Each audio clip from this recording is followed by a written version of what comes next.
Thank you Joshi sir, thank you very much. हो, नाही नाही, आम्ही तुमचं काम इतकं वेळेत पूर्ण करण्याचा प्रयत्न केला आणि ते करून दिलं आणि तुम्ही देखील पेमेंट पण वेळेत केलं, त्याबद्दल धन्यवाद. थँक्यू. अच्छा, आणखी काय असेल तर नक्की सांगा. हो. अहो, हा बोल. ऐका ना, ती माझी मैत्रीण आणली ना, हा. ते सगळे ना आता 8 दिवस सुट्टी आहे ना, तर बरं. कुलू मनालीला चाललेत. ओके, मग आपण पण जाऊया का? कुल्लू आणि मनाली हा. ते काय जवळ आहे का? हा, जाऊन खर्च करायचा हम्म. ट्रिपला, दिवस पूर्ण वाया जातील.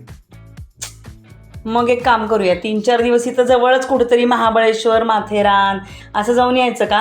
अगं काय बोलतीस तू? आता पावसाळा चाललाय, ट्रॅफिक किती आहे. हा, दर्दी पडायला लागलंय. मग काय झालं? गर्दी किती त्या महाबळेश्वरला. एवढ्या गर्दीमध्ये घुसायची काय गरज आहे आपल्याला?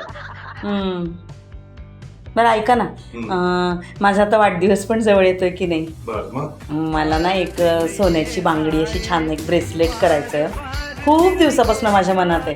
प्लीज ते तरी करूया ना. अगं काय बोलती तू? काय कुल्लू झालं? मनाली काय, महाबळेश्वर काय, हा? सोन्याची बांगडी काय? मला काय लॉटरी लागली का काय? हा, पण पैशाचा फोन आला, कोणाकडून पैशाचं काम झालं की लगेच हळूहळू तुम्ही एक एक पिल्लू सोडायला लागता. पिल्लू ट्रिपला सोडायला जाऊ, लागतं फिरायला जाऊ, हा, सोनं घ्या. म्हणे. जाऊ दे, मग काय करायचं ते करा. बसा तो पैसा जवळ घेऊन इथं घरातच. पैसा घरात नाही, पैसा बँकेत जायला पाहिजे. हा?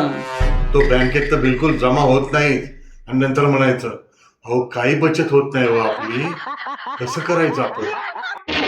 ना बीवी ना बच्चा ना बाप बड़ा ना मैया, the whole thing is that कि भैया सबसे बड़ा रुपया.